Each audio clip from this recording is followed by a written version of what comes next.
নমস্কার, আপনারা দেখছেন ট্রাইব ট্রি বাংলা। হট সিটে হট টকের আরও একটি পর্ব নিয়ে আপনাদের সঙ্গে আমি শান্তনু। দেখুন, কিছুদিন আগে, বেশি দিন নয়, কয়েকদিন আগে আমরা একটি পর্ব করেছিলাম হট সিটে হট টকে। মানে পর্ব বলতে আমাদের সপ্তাহে 3 দিন এই অনুষ্ঠান আপনারা দেখেন, কিন্তু যে টপিক নিয়ে আমরা সেই পর্বটা করেছিলাম, সেই এপিসোডটা করেছিলাম, সেই এপিসোডটা ছিল পশ্চিমবঙ্গে আমাদের এই বাংলায় মমতা বন্দ্যোপাধ্যায়ের বিকল্প মুখকে। এই অনুষ্ঠান, এটা ছিল আমাদের টাইটেল। প্রচুর মানুষজন আপনারা এই অনুষ্ঠান আমাদের সোশ্যাল মিডিয়া, ইউটিউবে দেখেছেন। প্রচুর মানুষজন কমেন্ট করেছেন, বিভিন্ন মানুষজন বিভিন্ন নাম বলেছেন, যদিও ম্যাক্সিমাম নামটার নাম হচ্ছে শুভেন্দু অধিকারী। এছাড়াও আরও অনেক নাম আপনারা বলেছেন, দু একজনের নাম বলেছেন। তো আজকেই সেই পর্বটা, কেন এই পর্বের কথা বললাম অল অফ আ সাডেন আজকে পর্বের শুরুতেই, কারণ আজকের যে টপিক নিয়ে আমরা ডিসকাস করব, যা আপনারা শুনবেন দেখবেন, খুব ইম্পর্টেন্ট। তার সঙ্গে কিন্তু রিলেট করা কোনো একটা ক্ষেত্রে। রাজনীতি যখন মানুষ করেন তখন তার একটা আশা থাকে, স্বপ্ন থাকে, ইচ্ছা থাকে। হ্যাঁ, ডেফিনেটলি মানুষের কাজ করব, জনগণের কাজ করব। এছাড়াও পদ বলুন, এমপি বলুন, এমএলএ বলুন, কাউন্সিলর বলুন, এই যে বিভিন্ন স্তর থাকে, প্রত্যেকটা মানুষেরই কিন্তু একটা ইচ্ছা বলে জিনিস থাকে। অভিষেক বন্দ্যোপাধ্যায় তৃণমূলের যুবরাজ বলেন অনেকে, আর মমতা বন্দ্যোপাধ্যায় তৃণমূল কংগ্রেস সুপ্রিমো মুখ্যমন্ত্রী। অভিষেক বন্দ্যোপাধ্যায়ের সঙ্গে মমতা বন্দ্যোপাধ্যায়ের যে কেমিস্ট্রি, রাজনৈতিক কেমিস্ট্রি, মানে রিলেশনশিপ আর কি, যেটা বলতে চাইছি, সেটা এক্স্যাক্টলি কি বলুন তো? আপোষ না বাধ্যকতা? মনে আছে অনেকদিন আগেও আর একটা পর্ব আমরা করেছিলাম। তো আজকের দিনে দাঁড়িয়ে অভিষেক বন্দ্যোপাধ্যায়ের কি ক্ষমতা আছে, রাজনৈতিক ক্ষমতা আছে? তার মুখে তিনি কি জেতাতে পারেন? যেমন মমতা বন্দ্যোপাধ্যায় বলেন আমি সব জায়গার প্রার্থী, তাহলে অভিষেক বন্দ্যোপাধ্যায় কি যদি বলেন কি সামনে আসেন, তার মুখ দেখে কি তৃণমূল কংগ্রেস ভোটে জিততে পারবে? নাকি অভিষেক বন্দ্যোপাধ্যায় উপমুখ্যমন্ত্রী 2026-এ তৃণমূল কংগ্রেস এলে তার রোলটা কি হবে? এইটাই কিন্তু আমাদের আজকের পর্বের। শুনতেই আপনারা এই টপিক শুনলেই মনে হচ্ছে কি ডিসকাস করি, শুনবেন। এটা কিন্তু আমাদের মেইন টপিক থাকছে। তার সঙ্গে এই অপারেশন সিন্দুর নামটা শুনলে এই তৃণমূলের নেতা নেত্রীরা রেগে যাচ্ছেন, কাপুরুষ বলছেন প্রধানমন্ত্রীকে, বিভিন্ন রকম কমেন্ট বলছেন, এবং তার সঙ্গে বাংলাদেশেও কিন্তু অনেক উলটপালট হচ্ছে, এটাও থাকছে। অর্কপ্রভ সরকার আমাদের হট সিটে হট টকে, যার বিশ্লেষণ আপনারা শোনেন, জানেন, এবং প্রচুর মানুষজন অর্কদার ব্যাপারে লেখেন এবং আরও অনেক প্রশ্ন লেখেন, আমাদের সঙ্গে থাকেন। আজকেও তিনি আছেন হট সিটে হট টকে। অর্কদা, আপনাকে স্বাগত। অর্কদা, আমরা যে পর্ব আজকে করছি, আমরা কিছুদিন আগেই প্রচুর মানুষজন দেখেছেন, বিশ্লেষণ করেছেন আপনার যে অ্যানালিসিস। তাহলে অভিষেক বন্দ্যোপাধ্যায় যুবরাজ, তার ভবিষ্যৎ, তার ইচ্ছা, সে এই মুহূর্তে এমপি, এবং অপারেশন সিন্দুর নিয়ে সারা পৃথিবী ঘুরলেন এবং অপারেশন সিন্দুরকে ব্র্যান্ডিং করলেন, মার্কেটিং করলেন। আপনার অ্যানালিসিস দাদা। অভিষেক বন্দ্যোপাধ্যায় কোনো উচ্চমার্গের নেতা নন। উনি মমতা বন্দ্যোপাধ্যায়ের আলোয় আলোকিত। বেশ গুছিয়ে হিন্দি ইংরেজিটা বলতে পারেন। এটা যে কোনো ইংরেজির মিডিয়ামে পড়া ক্লাস 6-এর ছেলেও বলতে পারে, সেটা কিছু না।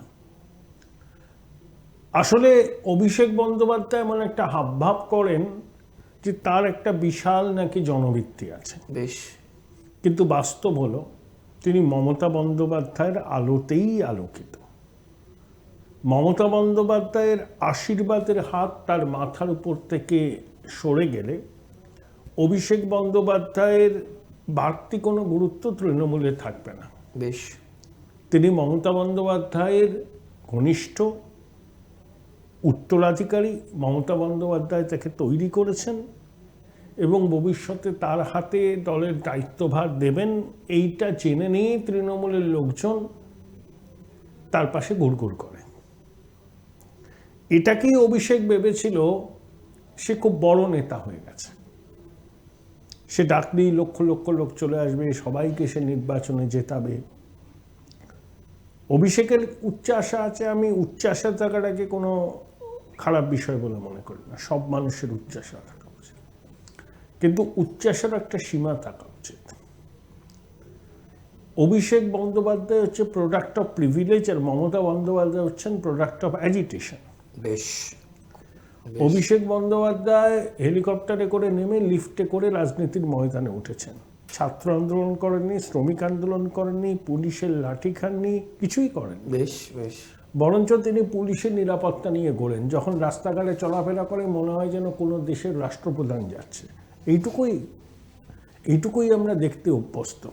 তা তৃণমূলের যেসব লোক ওর সঙ্গে গুড়গুড় করে তারা এরা জানে ওখানেও পুজোর ফুলটা দিয়ে রাখলাম, ভবিষ্যতে সুবিধা হবে।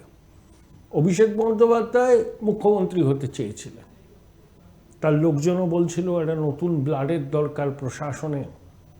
এতদিন হয়ে গেল, মমতা বন্দ্যোপাধ্যায় সর্বভারতীয় স্তরে রাজনীতি করুন। তো সর্বভারতীয় স্তরে রাজনীতি করার তো আর কোনো জায়গা নেই, সবই ক্লোজড অ্যান্ড বুকড। তারপরে যখন তারা দেখলেন না ওটা হবে না, উপমুখ্যমন্ত্রী করা হোক, তো সেটাও হবে না। মমতা বন্দ্যোপাধ্যায় সুস্থ সবল আছেন, আমি চাই উনি দীর্ঘদিন সুস্থ সবল থেকে যে কাজটা করছেন সেটা করুন। মমতা বন্দ্যোপাধ্যায় ক্ষমতার কোনো দ্বিতীয় কেন্দ্র তৈরি হতে দেবেন না। তিনি জানেন অভিষেক বন্দ্যোপাধ্যায়কে তিনি উপমুখ্যমন্ত্রী করলে তার হাতে শুধুমাত্র পেন্সিল থাকবে, সব ক্ষমতাই অভিষেকের কাছে চলে যাবে। এটা কেন বলছেন ওর কথা? এটাই নিয়ম। আধিকারিকরা তখন একটা নতুন ক্ষমতার বৃত্ত তৈরি করবে তাদের অস্তিত্বটাকে টিকিয়ে রাখবার জন্য। বেশ। যাদের সঙ্গে মমতা বন্দ্যোপাধ্যায়ের অতটা তালমিল নেই, পুলিশ এবং আমলাদের, সেই অংশটা অভিষেকের কাছে যাবে। তৃণমূলের যারা কলকে পায় না মমতা বন্দ্যোপাধ্যায়ের কাছে, তারা অভিষেকের কাছে গিয়ে ভিড়বে। এখন লোকে বলে অভিষেক সংবিধান বহির্ভূত ক্ষমতা ভোগ করেন, একে ওকে নাকি ডেকে পাঠায় তার দপ্তরে, শোনা কথা, জানি না। সে অনেক কিছু নাকি নিয়ন্ত্রণ করে। এখন মন্ত্রিসভায় সামিল হলে পুলিশের কর্তা, প্রশাসনের কর্তাদেরকে ডাকতে পারবে, নির্দেশ দিতে পারবে, তারা বাধ্য হবে। তাহলে তৃণমূলের লোকজন মমতা বন্দ্যোপাধ্যায়ের কাছে যাবেন, প্রণাম করবেন, আশীর্বাদ নেবেন, কিন্তু অভিষেকের সঙ্গেই থাকবেন। মমতা বন্দ্যোপাধ্যায় জাস্ট থাকবেন, মুখ্যমন্ত্রী হিসাবে রিয়েল পাওয়ার থাকবে না। এটা মমতা বন্দ্যোপাধ্যায় জানেন, এই ঝুঁকি তিনি নেবেন না। অভিষেকের বয়স অল্প, সময় পড়ে আছে। তৃণমূল কংগ্রেস ভবিষ্যতে ক্ষমতায় থাকলে মমতা বন্দ্যোপাধ্যায় অটোমেটিক্যালি থেকে জায়গা ছেড়ে দেবেন। কিন্তু অভিষেক যদি তাড়াহুড়ো করেন, যদি মনে করেন যে এই মুহূর্তেই তাকে নবান্নের 14 তলায় বসতে হবে বা উপমুখ্যমন্ত্রী হতে হবে, সেটা হবে না। মমতা বন্দ্যোপাধ্যায়, তৃণমূল যদি ক্ষমতায় থাকে, আগামী 10 বছর মমতা বন্দ্যোপাধ্যায় সব দায়িত্ব নিয়ে চলবেন, তারপরে অভিষেকের হাতে তুলে দিতে পারেন। কিন্তু এই মুহূর্তে অভিষেকের রাজ্য প্রশাসনের অন্দরে কোনো বাড়তি গুরুত্ব থাকবে না, তিনি নিরাপত্তা পাবেন। কিছু কিছু ক্ষেত্রে দলীয় সংগঠনে তার তার পছন্দকে মমতা বন্দ্যোপাধ্যায় মেনে নেবেন, কিন্তু তার রিমোট কন্ট্রোল থাকবে মুখ্যমন্ত্রীর হাতে। তার মানে এই নয় যে অভিষেক বন্দ্যোপাধ্যায়কে মন্ত্রিসভায় সামিল করে উপমুখ্যমন্ত্রী করবে। মন্ত্রিসভায় তিনি সামিল হতে পারেন, যে ববি হাকিম, অরূপ বিশ্বাস যে মর্যাদা পান সেই মর্যাদায়, বাড়তি কোনো মর্যাদা অভিষেকের জন্য মমতা বন্দ্যোপাধ্যায় তার মন্ত্রিসভায় তৈরি করবেন না, নিজের অস্তিত্ব টিকিয়ে রাখতে। ওর কথা অন্য একটা জায়গায় কিন্তু আপনি বলেছেন যে যুবরাজের আত্মসমর্পণ, অর্থাৎ যে উচ্চাশার কথা আপনি বললেন প্রত্যেকে রাজনৈতিকভাবে তো থাকবে, সেখানে দাঁড়িয়ে এই 2026-এ স্পেসিফিক্যালি তার কি রোল হবে? অভিষেক বন্দ্যোপাধ্যায় কি তার ক্ষমতা আছে কি যে তার মুখ দেখে মানুষ ভোট দেবে, তৃণমূলকে যেতে না? সেই ক্ষমতা নেই। এবং অভিষেক চেষ্টা করেছিলেন কতজন বিধায়ক তার সঙ্গে আছে সেটা জাজ করে যদি কোনো পদক্ষেপ করা যায়, কিন্তু বিধায়করাও বুঝেছেন তাদের জিততে গেলে তৃণমূলেই মমতা বন্দ্যোপাধ্যায়ের ছবিটাই লাগবে, অভিষেক তাদেরকে জেতাতে পারবেন না, সেটা অভিষেকও বুঝে গেছেন। তাই এখন আবার অবস্থান পরিবর্তন করে মমতা বন্দ্যোপাধ্যায়ের সঙ্গেই আছেন, নির্বাচনের রণনীতি তৈরিতে সক্রিয় ভূমিকা নেবেন, তার কিছু লোককে প্রার্থীও করা হবে, কিন্তু রাশটা মমতার হাতেই থাকবে। বেশ, তো এর বাইরে আপনি তার কোনো রোল দেখতে পাচ্ছেন না? আপাতত তার যত উচ্চাশা কিংবা যত যা প্ল্যান সব তালাবন্দি থাকছে, এইখানে আপনি আত্মসমর্পণ বলছেন। বেশ, শুনলেন আপনারা, খুব ইম্পর্টেন্ট কিন্তু এই মুহূর্তে দাঁড়িয়ে অনেকেই আপনাদের মনে যাদের প্রশ্ন থাকবে আছে, রাদার আপনারা বলেন অভিষেক বন্দ্যোপাধ্যায়, মমতা বন্দ্যোপাধ্যায়, তারা অর্কদার বিশ্লেষণ যা আপনারা শুনলেন, মমতা বন্দ্যোপাধ্যায়ের মুখ থেকেই ভোট হয়েছে, আগামী দিনে হবে। যদি তৃণমূল 2026 সালে ক্ষমতায় আসতে পারে, মুখ্যমন্ত্রীর জন্যই পারবে, মুখ্যমন্ত্রীর মুখের জন্যই কিন্তু পারবে, সেখানে অভিষেক বন্দ্যোপাধ্যায়ের নর্মাল রোল ছাড়া কিন্তু কিছু থাকবে না। বেশ, আমরা পরের টপিকে যদি যাই, এই মুহূর্তে দাঁড়িয়ে অর্কদা, এই যে অপারেশন সিন্দুর, তৃণমূলের বিভিন্ন মানুষজন প্রধানমন্ত্রীকে কিন্তু নেতা নেত্রী এমএলএ তারা কিন্তু আক্রমণ করছেন, কাপুরুষ বলছেন। মানে এটা এই যে অপারেশন সিন্দুরকে শুনলেই যে মাথার জিনিসকে পড়ে ছ্যাঁকা লাগছে কেন? এগুলো তৃণমূলের সংস্কৃতি। হ্যাঁ, কাপুরুষ বলা হচ্ছে প্রধানমন্ত্রীকে। হ্যাঁ, ওরা কি বলবো আর কি, এগুলো বলতে হচ্ছে, এগুলো ভোটের জন্য, বাজার গরম করার জন্য, খবরে আসার জন্য। এদেরকে বেশি গুরুত্ব দেওয়ার কোনো প্রয়োজনই নেই। এদেরকে গুরুত্ব দিলে পরে এদের সেই গুরুত্ব প্রাপ্য নয়, এর এই গুরুত্বটা চাই বলেই এই ধরনের কথা বলে। বেশ, অর্কদা, বীরভূমেও এই মুহূর্তে দাঁড়িয়ে কিন্তু আমরা যখন এই অনুষ্ঠানে শ্যুট করছি, আপনি যখন দেখবেন তখন শুভেন্দু অধিকারীর নেতৃত্বে মিছিল হবে, নারী সম্মান মিছিল। কিভাবে কিভাবে কিভাবে দেখছেন অনুব্রতর গড়ে শুভেন্দু অধিকারীর এই মিছিল? না, অনুব্রত তো মমতা বন্দ্যোপাধ্যায়ের সৃষ্টি। মমতা বন্দ্যোপাধ্যায় আশীর্বাদ না থাকলে অনুব্রত কেউ নয়। এটা দুষ্কৃতি সুলভ মানুষ। এখনো ঘুরে বেড়াচ্ছে, কিন্তু এখন 2 ঘন্টা মাত্র এসডিপি অফিসে গেছিল। যত ঘুরে বেড়াবে তত বাংলার মানুষ তৃণমূলের বিরুদ্ধে একজোট হবে। হ্যাঁ, এইসব কথা বলে বার পেয়ে যায়, বাড়ির মাতৃশক্তিকে আক্রমণ করে, তারপরেও কার্যকরী ব্যবস্থা নেওয়া হয় না। একজন বলে এত আলোচনার কি আছে, এবং ওর মধ্যে তো কোনো অনুতাপ বোধ নেই।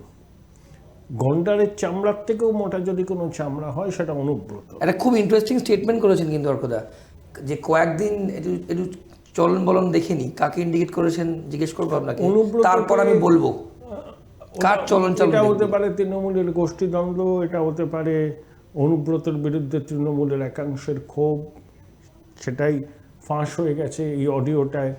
সে যাই হোক, অনুব্রত অতীতের কাজকর্ম, এখনকার কাজকর্ম দুটোই একরকম। বেশ, ওরা আত্মশুদ্ধি হয়নি, ও জানে না কাকে কিভাবে কথা বলতে হয়। লেখাপড়া কতদূর করেছে আমার সন্দেহ আছে। চিঠিটা ও লিখেছিল তাতে ছত্রে ছত্রে বানান ভুল। মমতা বন্দ্যোপাধ্যায় একে তো কি বলবো, গিলতেও পাচ্ছেন না, ওগুলাতেও পাচ্ছেন না। শোনা যায় অনুব্রত তৃণমূলের তহবিলকে স্ফীত করার ক্ষেত্রে উল্লেখযোগ্য ভূমিকা নিয়েছিলেন, এবং সেটাই তার প্রোটেকশন। সেই প্রোটেকশন এখনও আছে, ভবিষ্যতেও থাকবে। তাই অনুব্রতকে নিয়ে তৃণমূল যে নাটকটা করছে, শোকস ইত্যাদি ইত্যাদি, ওগুলো কোনো মানেই নেই। পুলিশ সবটাই প্রি প্ল্যান দাদা। না, প্রি প্ল্যান। অনুব্রত তো এরকম বলে, ও তো সূত্রাবান নয়, অতীতেও বলেছে। মমতা বন্দ্যোপাধ্যায় তার পাশে দাঁড়িয়ে বলেছিলেন মাথায় অক্সিজেন কম যায়। তো পশ্চিমবঙ্গের মানুষ বুঝেছে মমতা বন্দ্যোপাধ্যায়কে কিচ্ছু করতে হবে না, তৃণমূলকে কিচ্ছু করতে হবে না, মানুষ বুঝিয়ে দেবে। এবারে এতটা কনফিডেন্ট আপনি? বুঝিয়ে দেবে। বেশ, বারবার এইসব বলে পার পাওয়া যায় না। সবাই জানে কিছু ব্যবস্থা হবে না, লোক দেখানো হচ্ছে। কিন্তু মহিলাদের তো একটা ক্ষোভ আছে, পুলিশের নিচুতলাতেও তো ক্ষোভ আছে, আরে তাদেরও তো মান সম্মান আছে। সেগুলো যখন হয়, নষ্ট হয় এই সমস্ত দুর্বৃত্তের জন্য, তখন মানুষই জবাব দেবে। অর্কদা, আমরা বাংলাদেশে ঢুকবো তার আগে একটা ছোট্ট আপনার রিয়াকশন নেবো। সন্দেশখালিতে রেখা পাত্র, তাকে কিন্তু আমরা জানি লোকসভার সময় ক্যান্ডিডেট করা হয়েছিল। শুভেন্দু অধিকারী সন্দেশখালি গিয়েছিলেন, সেখানে কিন্তু তাকে দেখা যায়নি। অলরেডি কিন্তু গুঞ্জন শুরু হয়েছে রেখা পাত্রকে তৃণমূলে জয়েন করছেন। বলতে পারবো না, বলতে এইসব যাতায়াত, আন্দোলনের অন্যতম মুখ সন্দেশখালী, এইসব যাতায়াত চলতেই থাকে। আর রেখা পাত্র অত্যন্ত নিম্নবিত্ত পরিবারে, চাপ আছে, হতে পারে তৃণমূলে যাবে, যেতেই পারে, তাতে কি এসে যায়? তাতে কিছু এসে যায় না। লোকে এটা বুঝবে যে চাপের মুখে পড়ে রেখা পাত্র এই অবস্থানটা নিয়েছে, ওগুলো কিচ্ছু এসে যায় না। কেউ যাক কেউ না যাক, কিচ্ছু এসে যাবে না। কোনো ইন্ডিভিজুয়ালের ভূমিকা এই ভোটে থাকবে না, সিম্বলে ভোট হবে। সিম্বলে ভোট হবে, বেশ সিম্বলে ভোট হবে, এটা কিন্তু অর্কদা বলছেন। অর্কদা, এবার যদি আমাদের বাংলাদেশের দিকে যাই, বাংলাদেশে কিন্তু নির্বাচন হচ্ছে, আলটিমেটলি কিন্তু শান্তি পুরস্কার পেয়েছেন যিনি। না, কোনো নির্বাচন বাংলাদেশে হবে না। ইউনূস যে সময়টা নির্ধারণ করেছেন এপ্রিল মাসের প্রথম সপ্তাহে, ফেব্রুয়ারি মাস থেকে পবিত্র রমজান মাস, তারপরে ঈদ, রমজান মাস এবং ঈদের মধ্যে কোথাও নির্বাচন হয় না। বিশেষ করে বাংলাদেশের তাহলে মতো, কিভাবে তিনি বললেন? বাংলাদেশের মতো মুসলিম সংখ্যাগরিষ্ঠ দেশে, যেখানে ইসলাম রাষ্ট্র ধর্ম, বেশ। তারপরে বাংলাদেশের ওই সময় বিভিন্ন পরীক্ষা হয়, প্রতিদ্বন্দ্বিতামূলক পরীক্ষা, বোর্ডের পরীক্ষা। ইউনূস বলেছেন, ইচ্ছে করেই জানেন যে ওই সময় নির্বাচন করা সম্ভব নয়। তারপরে জুন মাসে তো সম্ভবই নয়, নদীমাতৃক দেশ বাংলাদেশ, খাল বিল নদী নালা উপচে যায়, বন্যা পরিস্থিতি হয়। ইউনূস টানতে চাইছে আরও 6 মাস, কিন্তু আমার ধারণা ডিসেম্বরের মধ্যে অনেক কিছু হয়ে যাবে। সেনাবাহিনী, বিএনপি সহ বেশিরভাগ রাজনৈতিক দল ডিসেম্বরের মধ্যে নির্বাচন চাইছে এবং ইউনূস বাধ্য হবে ডিসেম্বরের মধ্যে নির্বাচনের ঘোষণা করতে। এই এপ্রিলের প্রথম সপ্তাহে যে কোনো দিন নির্বাচন হবে, এটাও ইউনূস ধোঁকা দিচ্ছে। আসলে ওর নির্বাচন করার ইচ্ছাটাই নেই, অগণতান্ত্রিক পদ্ধতিতে ক্ষমতা দখল করে ভোগ করতে চায়। শেখ হাসিনার কী রোল হবে অর্কদা, এবং তার সঙ্গে ইন্ডিয়ান গভর্নমেন্ট, ভারত সরকারের? শেখ হাসিনা আপাতত এখানেই থাকবেন, পরে পরিস্থিতি কী হবে তার উপর নির্ভর করছে। What about government of India? Government of India তো বলেইছে যে অন্তর্ভুক্তিমূলক নির্বাচন চাই, সব দলের অংশগ্রহণ, সুষ্ঠু, অবাধ, শান্তিপূর্ণ নির্বাচন। সেই নির্বাচনের মাধ্যমে যে সরকারি ক্ষমতায় আসবে, ভারত সরকার তাদের সঙ্গে পূর্ণ কূটনৈতিক সম্পর্ক তৈরি করবে। বেশ। অর্কদা, শেষ যে প্রশ্নটা করবো আপনাকে, আমরা একদম শেষ দিকে আছি, যে আপনি বলছেন মাতৃশক্তি অর্থাৎ হিন্দু ভোট যে সুইং করা নিয়ে, আমাদের এখানে অন্য অনুষ্ঠানেও কিন্তু বিজেপির যারা মুখপাত্র আসছেন, নেতা নেত্রী আসছেন, তারা প্রত্যেকেই বলছেন যে এই তৃণমূলকে আর কিন্তু পাওয়া যাবে না, মানে এই দুর্নীতিগ্রস্ত এত অভিযোগ। সেটা ওদের দাবি, এরকম দাবি ওরা অনেকেই করেছে। কিন্তু 100 ক্রস করবে অর্কদা। অমিত শাহ বলছেন বিভিন্ন জায়গায়, বাংলার বাইরেও তিনি কিন্তু পাবলিক ফোরামে এগুলো বলছেন। তো বলতেই হয়, এগুলোকে আমি কর্মী সমর্থকদের চাঙ্গা করতে, একটা ন্যারেটিভ তৈরি করতে। তবে এবার তৃণমূলের সামনে সব থেকে বড় চ্যালেঞ্জ, এবং বিজেপি যদি এই সুযোগের সদ্ব্যবহার করতে না পারে, তো পশ্চিমবঙ্গে বিজেপির ভবিষ্যৎ অন্ধকার। তাহলে বলছেন এবার নয় নেভার, বিজেপির কাছে অন্তত তাই।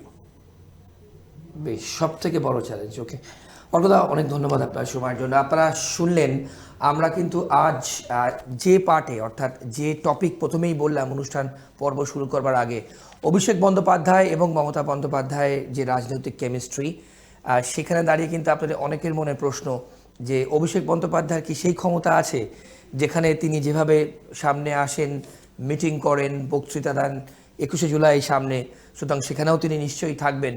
তার কি ক্ষমতা আছে যে তিনি তৃণমূলকে সামনে রেখে, অর্থাৎ তার মুখকে সামনে রেখে তৃণমূল ভোট পাবে, কিংবা 2026-এ তৃণমূল ক্ষমতায় আসতে পারবে? সেই নিয়ে আমরা আলোচনা করলাম। এবং মমতা বন্দ্যোপাধ্যায় যে শেষ কথা, তার মুখ দেখেই যে নির্বাচন হয় কিংবা আগামী দিনে হবে, এটাও কিন্তু আমরা অর্কপ্রভু সরকার আমাদের যে যিনি বিশ্লেষণ করেন হট টকে, আপনাদের সামনে আমরা তুলে ধরলাম। এবং তার পরিষ্কার কথা, এইবার নয় নেভার, বিজেপির ক্ষেত্রে এবার নয় নেভার। কারণ তৃণমূল কংগ্রেস যেভাবে দুর্নীতির সঙ্গে জড়িয়ে গেছে বিভিন্ন ক্ষেত্রে, শিক্ষা, স্বাস্থ্য, খাদ্য, সব ক্ষেত্রে, এই তৃণমূলকে কিন্তু আর পাওয়া যাবে না। সুতরাং এইবার বিজেপি যদি না পারে 2026-এ, আর কিন্তু বিজেপির পশ্চিমবঙ্গে রাজনৈতিক দিক ভবিষ্যৎ কিন্তু একটা প্রশ্ন চিহ্নের মুখে পড়ে যাবে। শেষ কথা আপনারা বলবেন, আমজনতা বলবেন, এটাই কিন্তু গণতন্ত্রের সব থেকে বড় উদাহরণ। আজকের পর্ব আমরা এখানেই শেষ করছি। অন্যান্য সব খবরের জন্য দেখতে থাকুন ট্রাইব টিভি বাংলা। নমস্কার, ভালো থাকবেন।